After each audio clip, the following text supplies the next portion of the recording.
سر یہ بتائیے کہ امریکہ نے تو 2 دفعہ پہلے بھی کردار ادا کیا، آخر امریکہ کے پاس ایسی کون سی انفارمیشن آ گئی تھی؟ کیونکہ سی این این نے اس کو رپورٹ کیا کہ ایسی انٹیل انفارمیشن تھی جو انہوں نے پھر کہا کہ بھارت سے شیئر کی اور بھارت کو مجبور کیا کہ وہ گھٹنے ٹیکے۔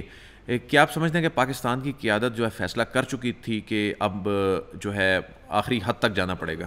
نہیں دیکھیں جی، بھارت نے تو گھٹنے کنونشنل جنگ میں ٹیک لیے تھے۔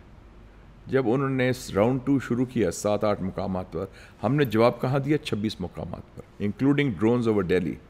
تو وہ ادھر آلریڈی ہماری جو ایئر سپریمیسی، ٹیکنالوجیکل سپریمیسی، پھر ہمارے جو میزائل سپریمیسی اور ہماری سائبر سپریمیسی تو قائم تھی۔ ہم نے ان کا آپ کا سارا الیکٹریسٹی بریک ڈاؤن کروا دیا، ان کے سسٹمز ہیک کر دیے، وہ تو دے ور بلائنڈڈ اور جیم کر دیے سارے ان کے ریڈار سسٹمز بھی، تو وہ آلریڈی آن دا ڈیفینسو تھے۔ اس لیے انہوں نے میسج بھیجا۔ جو ٹرننگ پوائنٹ آیا نا وہ یہ تھا کہ جب کوئی صبح کے ٹائم میں ہم نے اناؤنس کیا کہ نیشنل کمانڈ اتھارٹی کی میٹنگ کال ہوگی، اس سے میرے خیال میں ہلچل مچ گئی دلی میں بھی اور دنیا میں بھی۔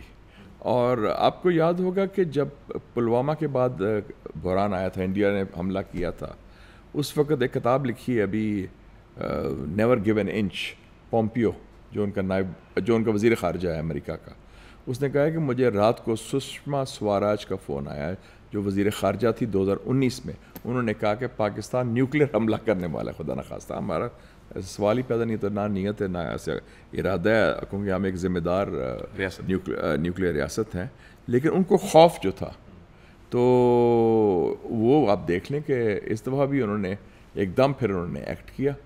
جب وہی لوگ جو کہتے تھے none of our business, it became their business number 1۔ Sir یہ بتائیں کہ اب جنگ بندی ہوگی، انہوں نے کہا ہے کہ آپ نے براڈ سیٹ آف ایشوز پہ بات کرنی ہے، نیوٹرل وینیو پہ بیٹھنا ہے۔ آپ کو وہ نیوٹرل وینیو کیا نظر آ رہا ہے اور یہ اب کتنی کریٹیکل فیز میں ہم جا چکے ہیں؟ اس میں آپ کو یاد ہوگا کہ کرائسس کے فوراً بعد ایک اناؤنسمنٹ آئی کہ DGISI کو قومی سلامتی کا مشیر بنا دیا گیا۔ میں نے اسی وقت ٹویٹ بھی کیا، میں نے انٹرویو بھی دیا، میں نے ویلکم کیا۔ میں نے کہا اس کا مطلب ہے کہ مذاکرات کے دروازے کھل گئے ہیں، کہ قومی سلامتی مشیر کا مطلب ہے کہ یہ تیاری ہو رہی ہے آئندہ کے مذاکرات کی۔ اور مذاکرات کی کیا بنیاد ہوتی ہے؟ وہ انسٹیٹیوشنل ہوتے ہیں۔ ظاہر انٹیلیجنس ایجنسی نہیں مذاکرات کر سکتے، وہ تو اطلاعات فراہم کرتے ہیں۔ تو اس حوالے سے ایک تیاری تو ہماری تھی کہ نیکسٹ راؤنڈ میں ڈپلومسی آئے گی۔ اور اب جو نیوٹرل وینیو ہے، یونائٹڈ عرب ایمریٹس نے آفر بھی کیا ہے ابو دھابی کو۔ میرے خیال میں سب سے اچھے تعلقات ہیں امریکہ سے بھی، پاکستان سے بھی، ہندوستان سے، we are ready for that. اور آل سیٹس آف ایشوز کا مطلب ہے کہ ہر ایشوز پر ڈسکشن ہوگی۔ بلکہ میں سن رہا تھا پریزیڈنٹ ٹرمپ کی اسپیچ ریاض میں سعودی عربیہ میں، بڑی مثبت اسپیچ کی ہے۔ ایک تو انہوں نے دونوں کو ایٹ پار رکھا ہے، برابری کا مقام دیا ہے، اور ان دونوں کو کہا ہے کہ ہمارے دوست ہیں، اور دونوں کے حوالے سے کہا ہے کہ ہم چاہتے ہیں کہ مذاکرات کریں، اس میں ہر ایشوز کی بات ہو۔ تو یہ بڑی اچھی بات ہے کہ مودی کے لیے تو بہت تکلیف دہ ہے نا کہ ایک طرف مسئلہ کشمیر انٹرنیشنلائز ہوا، پھر یہ وہ کہتے تھے ہم تیسری کسی فریق کو مداخلت نہیں کرنے دیں گے، تو وہ امریکہ بہادر مداخلت تو نہیں کر رہا، وہ ایک میڈیشن کر رہا ہے، جو میں سمجھتا مثبت بات ہے۔ مودی نے کہا ہے ہم تو آزاد کشمیر پہ اور دہشت گردی پہ بات کریں گے، اور ظاہر ہے ہم نے جو مسئلہ سامنے رکھنا ہے کشمیر کے معاملے پہ، جو ہمارا ایک پرنسپل سٹانس ہے پہلے دن سے ہے، یہ معاملہ اتنی آسانی سے کسی حد تک چلیں 100% نہ صحیح کو 50%، 60% تک کوئی حل ہوتا دکھائی دے رہا ہے، یا یہ صرف باتوں کی حد تک ہوگا؟ یہ دہشت گردی تو ہمارے لیے بڑا امپورٹنٹ ہے۔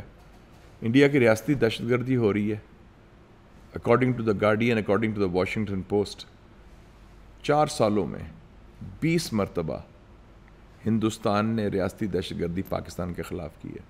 ہمارے لیے تو بڑا امپورٹنٹ ایشو ہے، ہم تیار ہیں اس کے لیے، اور باقی وہ ڈسکس کر لیں۔ جہاں کشمیر کا نام ہوتا ہے ہم تیار ہیں ڈسکس کرنے کے لیے، ڈسپیوٹڈ ٹیریٹری ہے، اور مقبوضہ کشمیر کا ایشو تو ہمارا نہیں، وہ یونائٹڈ نیشنز کا ہے، اور وہ ڈسکس ہوگا۔ اچھا، اب وہ اس کا حل سر آپ کو کیا نظر آ رہا ہے؟ آپ اس خطے کے ڈائنامکس کو سمجھتے ہیں، ایکسپرٹ ہیں، اب کیا کچھ چناب فارمولہ جیسا کوئی صورتحال بنے گی؟ کس نہج پہ معاملات جو ہیں وہ جا سکتے ہیں؟ ابھی میرے خیال اسپیسیفکس ہم نہیں کہہ سکتے، ابھی تو ہے کہ ٹیمپریچر نیچے لایا جائے، گفتگو کا آغاز کیا جائے اور گفتگو کا ایک فریم ورک تیار کیا جائے.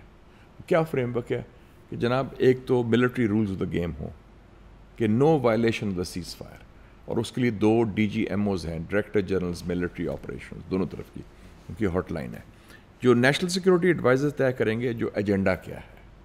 ایجنڈا ہوتا ہے کہ جو آپ کے پوائنٹس ہیں, جو ہمارے پوائنٹس ہیں, ہم مل کے وہ پھر اس پر ڈسکشن شروع ہوگی. تو ابھی میرے خیال میں یہ قبل از وقت ہے فارمولاز کی بات کرنی یا اسپیسیفک بات کرنی, لیکن ایک آغاز ہو گیا ہے ایک پروسیس کا, جس سے جو بڑی جنگ کا خطرہ ختم ہو گیا ہے اور انٹرنیشنل پاورز بڑھ گئی ہیں جس میں USA شامل ہیں, اور مذاکرات کی طرف ہم جا رہے ہیں.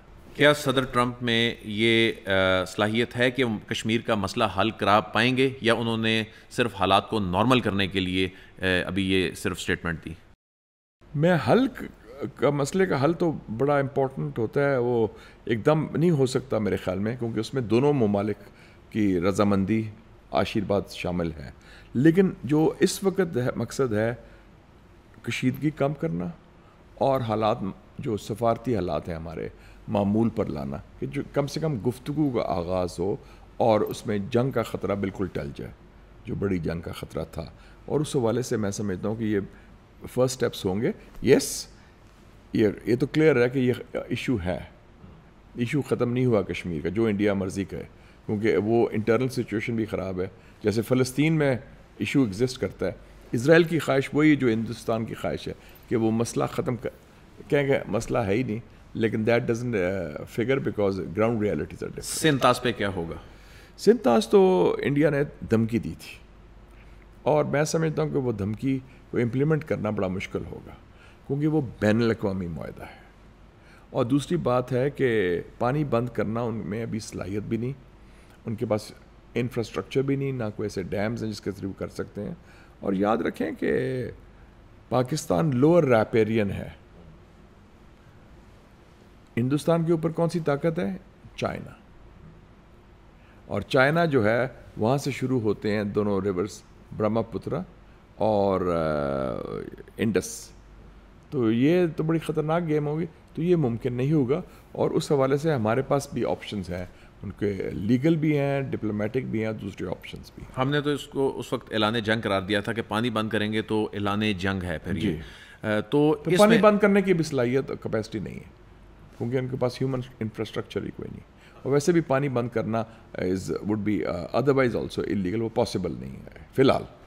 اچھا, جس طرح ایک جانب پاکستان اور بھارت کی لڑائی چل رہی تھی, تو جس طرح 2 لیڈرز آپ نے حوالہ دیا, چینی صدر اور امریکی صدر, اسے کہا جا رہا ہے کہ یہ بنیادی طور پہ یہ دونوں پاورز انڈائریکٹلی جو تھیں وہ آمنے سامنے تھیں. آپ اس میں کس کی فتح دیکھتے ہیں, یا خطے کے ڈائنامکس کے حوالے سے اگر بات کریں تو چین اس وقت دنیا کے لیے کتنا بڑی پاور بن چکا ہے؟ میرے خیال میں نہیں ایگری کرتا کہ امریکہ اور چین آمنے سامنے تھے.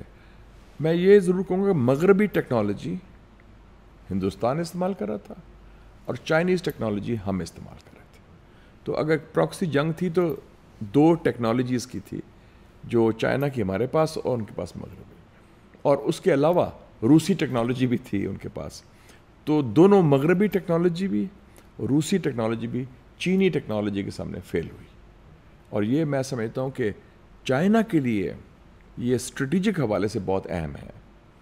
اس کی ایک پیغام امریکہ کے لیے بھی ہے, اور وہ انڈائریکٹ ہے, کیونکہ امریکہ کی ایک ان سے ہے تو ہے نا ایک ایشوز چل رہے ہیں, کولڈ وار کہہ لیں, ٹریڈ وار کہہ لیں, ٹیکنالوجی وار کہہ لیں. تو اس حوالے سے ان کو پہلی دفعہ احساس ہوا ہے کہ چائنیز ٹیکنالوجی, چائنیز سائنس کس حد تک آگے بڑھ چکا ہے, اور کتنی اس میں جدیدیت آ گئی ہے کہ وہ ماڈرن سوفسٹیکیٹڈ ٹیکنالوجی ہے جو مغربی ٹیکنالوجی پر حاوی ہو سکتی ہے, ہو گئی ہے. اور یہ اس کا اندازہ ہمیں تو تھا, ہم جیسے لوگ تو بڑی دیر سے کہہ رہے تھے کہ وہ جو امریکہ کا اور مغرب کا جو دور تھا ڈومینیشن کا ختم ہو رہا ہے, چائنا ابھر رہا ہے, ایشین صدی بڑھ رہی ہے. تو وہ تو واضح ہو گیا کہ یہ حقیقت ہے. تو ہمارے لیے بڑی خوش آئند بات ہے کہ چین ہمارا حلیف بھی ہے, ہمسایہ بھی ہے, اور بہترین دوست بھی ہے. آپ تو چین کے سے متعلق امور پہ نظر رکھتے ہیں، اس پہ آپ کی حیثیت ایک ایکسپرٹ کی ہے. چین میں اس وقت کتنی خوشی منائی جا رہی ہے کیونکہ اس کی انڈسٹری جو ہے دفاعی انڈسٹری وہ اس وقت بوم کر رہی ہے، اور اس وقت بلومبرگ لکھ رہا ہے اس کے سٹاکس چلے گئے ہیں. پہلی مرتبہ ہم نے دیکھا کہ میڈ ان چائنا جو ہے اس کی ساکھ جو ہے دنیا بھر میں بہت اوپر چلی گئی. Made in China weaponry and technology.